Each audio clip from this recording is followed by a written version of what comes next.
Começa agora Um Novo Olhar, o nosso programa que vem dividir com você a cada história de superação.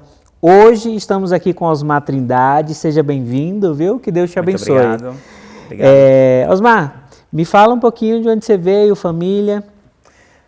Bom, primeiramente, muito obrigado pelo convite, de estar aqui, poder compartilhar um pouco da minha história com as pessoas e de alguma forma inspirá-las a gerarem grandes mudanças em suas vidas. Eu sou baiano de nascimento, nasci na Bahia, como minha família toda veio de lá, e eu vim muito pequeno, com volta de 3 anos de idade, eu vim para São Paulo. Então os meus pais com o sonho de vir para uma grande cidade, né, vim para o Sudeste com o sonho de que a vida ia mudar, ia melhorar. Então veio eu e meus irmãos nessa viagem aí.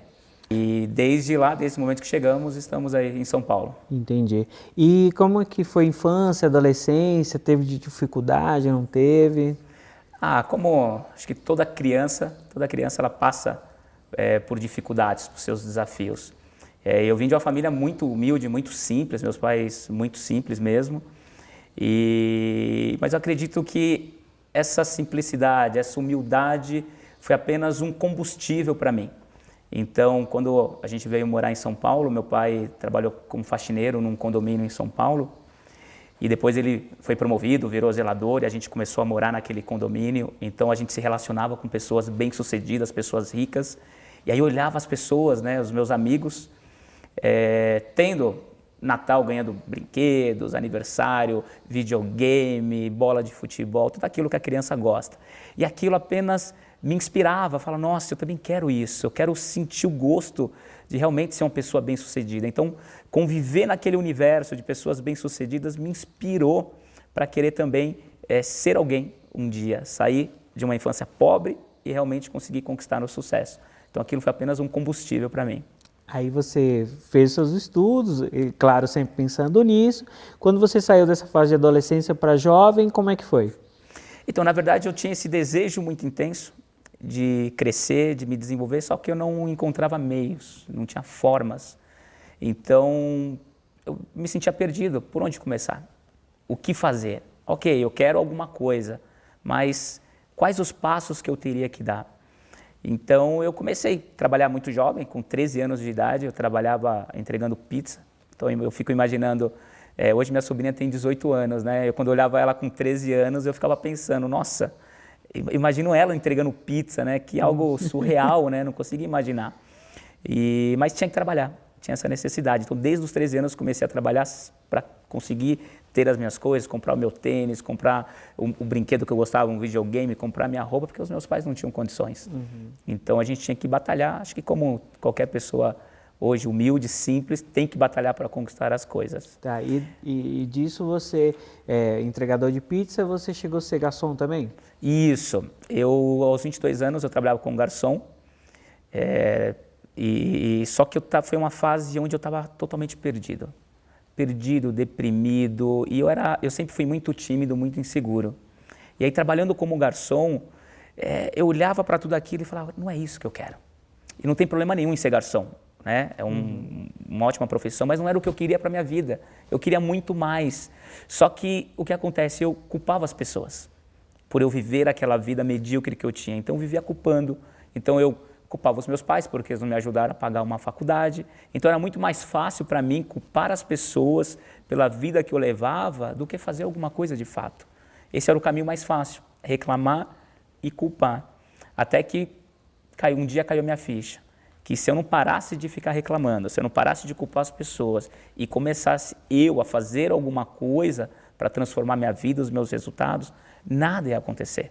Então, para e pensa, olha que injustiça com os meus pais. Eu cobrar deles que me pagassem uma faculdade, sendo que eles ganhavam o suficiente para sobreviver, para conseguir pagar as contas de casa, para comer. Então, só que era muito mais fácil. Agora eu fico imaginando quantas pessoas hoje talvez passam dificuldades e culpam outras pessoas. Ficam culpando, ou é meu pai, ou é minha mãe, ou é minha esposa, ou meu marido, ou é o chefe. Então, em qualquer lugar, né, do mundo, tem pessoas passando por dificuldades. E se elas continuarem arrumando desculpas, arrumando culpados por aquela vida que elas levam, elas jamais vão conseguir sair do lugar.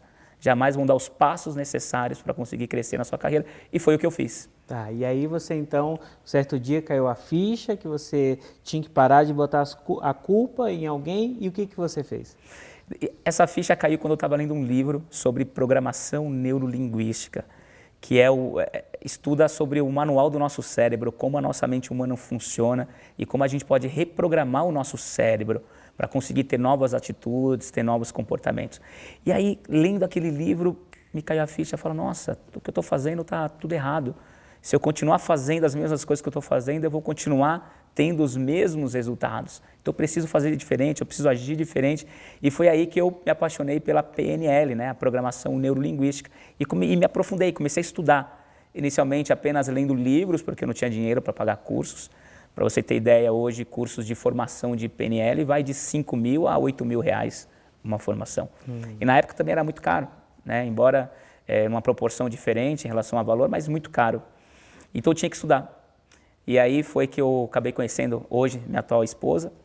Eu saí de garçom, fui trabalhar em outro lugar, eu conheci ela, né? Trabalhei com ela.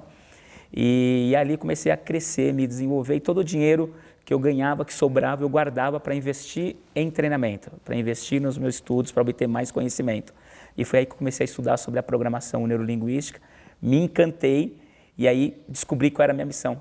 Que a minha missão de vida era inspirar as pessoas. Então, estar aqui hoje, eu estou realizando parte da minha missão, que é poder inspirar dezenas, centenas e milhares de vidas com a minha história.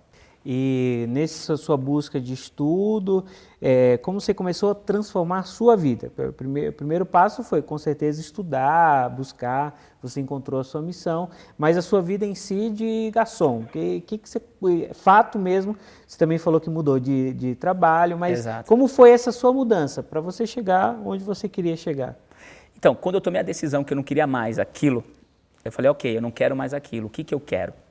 E aí, eis que surge, né, a Yuná, hoje a minha esposa, porque a gente tinha trabalhado, né, antes de eu trabalhar como garçom, eu tinha trabalhado numa empresa um período curto e a conheci, mas foi um contato muito rápido. E aí, quando eu tomei a decisão de sair, não ser mais garçom e querer fazer alguma outra coisa, aí por obra de Deus, a gente acabou se reencontrando através de outros amigos que eu encontrei e a gente começou a criar um laço e ela me convidou. E ela falou, Osmar, vem trabalhar comigo, trabalhar com vendas na área comercial. E como eu era muito tímido, muito inseguro, eu falei, o quê? Vender, falar no telefone, falar com as pessoas? Não. Eu falei, não, Naná, não quero não, isso não é para mim. E ela insistindo, Osmar, você tem muito potencial. E aí foi alguém que acreditou. Né? Eu falei, pô, então, ela enxergou algo se ela está enxergando em mim que eu não estou nem né? enxergando, vamos lá, vamos ver no que dá. Deu certo. E ali eu acabei me transformando num excelente vendedor, aprendi muita coisa, cresci, virei supervisor. E virando supervisor, acabei ganhando mais e pude investir mais em treinamentos, em desenvolvimento. E só que ali eu já tinha decidido o que eu queria. Era inspirar as pessoas, era ter uma empresa de treinamento para poder inspirar as pessoas. Só que eu não tinha meios, formas. Ok, agora eu estou buscando conhecimento, só que ninguém da minha casa foi empreendedor. A gente no Brasil não é educado para ser empreendedor. Pelo contrário, a maioria das pessoas falam que, presta um concurso público. Entra numa multinacional, vai estudar inglês para você ser reconhecido. A gente não recebe essa orientação, tenha a sua empresa, empregue pessoas. E o que a gente ouve da maioria das pessoas quando decide ter um negócio é o que é? Não vai dar certo, vai fracassar, você está tomando a decisão certa. Então vem muita opinião baseada em medos, né? Com medos, com insegurança e dúvidas das pessoas que tentam passar para você. Mas eu estava certo do que eu queria. E eu tinha alguém do meu lado que confiava também, que queria aquilo e que é a missão dela também poder inspirar as pessoas. Nós vamos aprofundar nisso, mas eu preciso dar uma pequena pausa para um pequeno intervalo e voltamos já.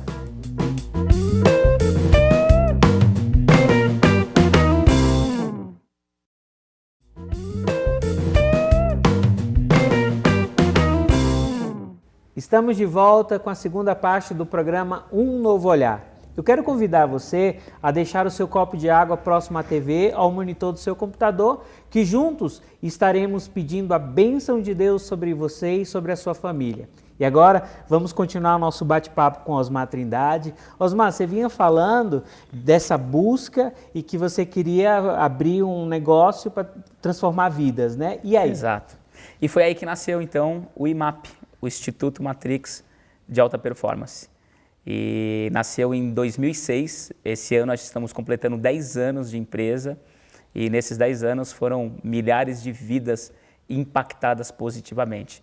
O IMAP se especializou em treinamentos de inteligência emocional para as pessoas terem um maior controle de suas emoções, formações de programação neurolinguística e formação em coaching, que é uma metodologia extraordinária para você conseguir ajudar as pessoas a atingirem os seus próprios sonhos. Tá. Que bom seria se eu tivesse lá no passado um coach para poder me orientar, para me direcionar, para poder mudar algumas crenças limitantes que eu tinha, que um coach tem esse papel. Tá. E você? Você já procurou estudo, empresa, e o que mais transformou em sua vida? Ponto de partida, assim, o processo de mudança, de transformação não para. Eu estou num processo constante de transformação. Ninguém é um produto acabado. Ninguém chega lá na perfeição, acabou, estou pronto, não preciso mais evoluir, não preciso mudar. Até porque o mundo muda o tempo todo. E se a gente não estiver em processo de evolução, se a gente não estiver crescendo, a gente vai encolher. Tá. E qualquer coisa hoje, na natureza, ou cresce ou morre. Tá. Então a gente tem que estar nesse movimento, nesse crescimento. Então minha evolução não parou, desde que eu dei o primeiro passo a parar de reclamar e realmente ir em busca dos meus sonhos. Tá. E o Osmar, nesse período que trabalhava como garçom, com certeza tinha projetos de conquistar casa, carro, ou dinheiro, ou viagem. E como foi chegar nisso? Chegou e de que forma? Na verdade, eu tinha vontades, desejos. Eu acho que, como a maioria, acho que 100% das pessoas no mundo querem algo a mais. Só que uma minoria faz algo para que tudo isso aconteça. Então eu tinha esse sonho, eu tinha essas vontades, mas só sonhos e vontades, não fazia nada. Parecia algo extremamente impossível de acontecer. Então eu olhava pessoas de sucesso, então eu atendia grandes executivos no restaurante que eu trabalhava, chegava com carros lindos, maravilhosos, eu olhava e parecia que aquilo ali não era possível para mim. Eu queria ter, mas era um outro mundo, um outro universo, uma outra realidade. E aí quando eu virei a chave, quando tomei a decisão, mudei as minhas crenças. Então, para você ter ideia, Dom, eu escutava muito lá na infância que pessoas bem-sucedidas eram pessoas ruins. E eu acreditei nessa crença. Então, via pessoas ricas, eu falei, a pessoa é rica porque fez alguma coisa de errado, está roubando, não conseguiu isso honestamente. Mas pare e pensa, Dom, se você acredita que pessoas bem-sucedidas são pessoas ruins, você vai se transformar numa pessoa bem-sucedida? Jamais, né? Você nunca vai se transformar em algo que você rejeita. Então eu comecei a avaliar essas minhas crenças limitantes, crenças sobre dinheiro, sobre riqueza, sobre prosperidade. Então eu tinha crença de escassez. Então era de pobreza apenas, não acreditava que era possível. Eu comecei a reformular essas minhas crenças. Poxa, se ele conseguiu, por que eu não posso? Se alguém conseguiu chegar em algum lugar, por que eu não posso? Onde está escrito que eu não posso ser quem eu quero, que eu não posso ter o carro que eu quero? Não significa que vai ser fácil, mas precisamos pagar o preço. E o que as pessoas não sabem, Dom, é que nós, na verdade, estamos sempre pagando um preço.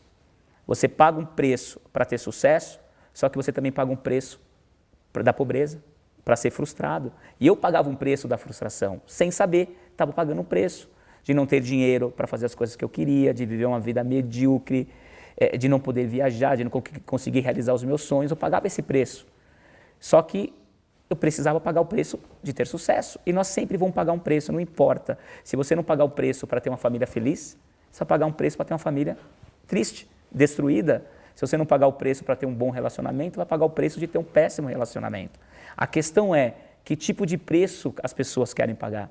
E aí eu fiz a minha escolha. Que preço eu quero pagar? Vou continuar pagando o preço da pobreza ou eu vou pagar o preço para conseguir prosperidade, para ser uma pessoa bem-sucedida? E então, comecei a realizar os meus sonhos. Não tinha carro, nem imaginava que eu pudesse ter um carro. Conquistei meu primeiro carro. Depois, sempre quando a gente chega em algum lugar, a gente percebe que tem um outro lugar para a gente chegar, né? E aí depois eu comecei a almejar algo maior, pensando em bens materiais. E comecei a conseguir realizar os meus sonhos, de ter o carro que eu quis, de ter a casa que eu sempre quis, poder dar uma qualidade de vida melhor para minha família. Que esses eram os meus motivos. né? E o que falta para as pessoas é isso, é um motivo, é um porquê. Então, por que eu quero ser rico? Só para ser rico? Só para ter dinheiro? Só para poder contar as notas de R$100 e olhar na conta bancária que tem muito dinheiro? Por que eu quero? Qual é o meu motivo? Qual é o meu porquê? E quando você descobre o seu motivo, quando você descobre o porquê que você quer, isso te impulsiona. Aí você para de reclamar e você sai do lugar, você se levanta e faz a coisa acontecer. Tá, e quando surgiu a ideia do livro Siga um Coelho Branco? Eu sempre tive vontade de escrever um livro. E aí, em 2013, quando descobrimos que teríamos um filho, e todo mundo fala, né, para ser realizado tem que ter um filho, escrever um livro e plantar uma árvore, né? Eu falei, poxa, o filho está aí. Então, vamos plantar uma árvore, vamos escrever um livro. E só que eu não tinha ideia por onde começar. Escrever sobre o quê? E aí eu comecei a pensar na minha história de vida. Eu olhei para trás, falei, nossa, eu já passei por muita coisa na minha vida. Consegui me superar, eu me considero um vencedor, embora eu não quero passar a falsa impressão que hoje eu tenho uma vida fácil, que já realizei todos os meus sonhos. Não, eu ainda tenho os meus desafios, mas num outro nível, num outro patamar. E por que não inspirar as pessoas através do livro? Porque hoje eu consigo ajudar as pessoas através de vídeos no YouTube, em canal do YouTube, através das pessoas participando dos meus treinamentos, palestras. E por que não impactar mais pessoas? E foi aí que surgiu a ideia do livro, de contar a minha história. Então, no livro lá, a pessoa vai conhecer um pouco mais. O nome do livro, como você disse, é o Siga o Coelho Branco. Esse livro foi baseado na Alice nos Países das Maravilhas, né, que as pessoas sempre perguntaram, por que esse nome, Siga o Coelho Branco? Aí eu falo para elas, quando a Alice seguiu o Coelho Branco, entrou na Toca do Coelho, onde que ela entrou? No País das Maravilhas. E seguir o Coelho Branco é isso, ler esse livro é te conduzir para dentro da Toca do Coelho e entrar no seu País das Maravilhas, com estratégias, com ferramentas, para que a pessoa possa transformar a própria vida e os próprios resultados. Bacana. Osmar, para encerrar, deixa uma mensagem para o público, uma mensagem de transformação. Eu vou repetir o que eu falei só para dar uma ênfase, tá, anteriormente. Nós sempre vamos pagar um preço. O preço para ter sucesso ou um preço para ter o fracasso. Um preço para ser feliz ou um preço para ser frustrado. A questão é, que preço você quer pagar na sua vida? É isso que eu falaria. Que gostaria de ter escutado lá no passado. Obrigado, Osmar. Muito obrigado mesmo. Que Deus abençoe a você, a sua família. Amém. Que você continue com esse trabalho de transformação de vidas. Muito obrigado, Dom. Obrigado. Você acompanhou o nosso bate-papo com Osmar Trindade. Você viu qual é a importância de você sair do sofá, sair do seu comodismo e buscar o que você deseja? Muitas vezes nós temos esse medo de caminhar para vencermos. Eu convido a você a enriquecer a sua fé e colocar, sobretudo, a coragem para caminhar e vencer os seus projetos. Às vezes está até engavetado. Tire da gaveta. Peça essa fé e essa coragem na caminhada para você vencer a cada obstáculo. Nisso, eu convido a você a colocar no altar de São Miguel todos os seus projetos de vida para que Deus possa derramar sobre cada um de nós a bênção e a graça. Ore junto comigo. São Miguel Arcanjo, defendei-nos do combate, seja nosso refúgio contra as maldades e as ciladas do demônio. Ordena-lhe Deus, instantemente os pedimos, e vós, príncipe da milícia celeste, pelo divino poder, precipitai no inferno a Satanás e a todos os espíritos malignos que andam pelo mundo para perder as almas. Assim seja. Amém. Pegue sua água e vamos pedir que Deus derrame sobre ela a bênção e a graça. Que essa água possa nos renovar, nos restaurar, principalmente a nossa fé. Em nome do Pai, do Filho e do Espírito Santo. Amém. Que Deus te abençoe. Continue nos acompanhando pelas redes sociais. Curta, compartilhe e viva este momento junto conosco. Que Deus te abençoe e São Miguel te proteja.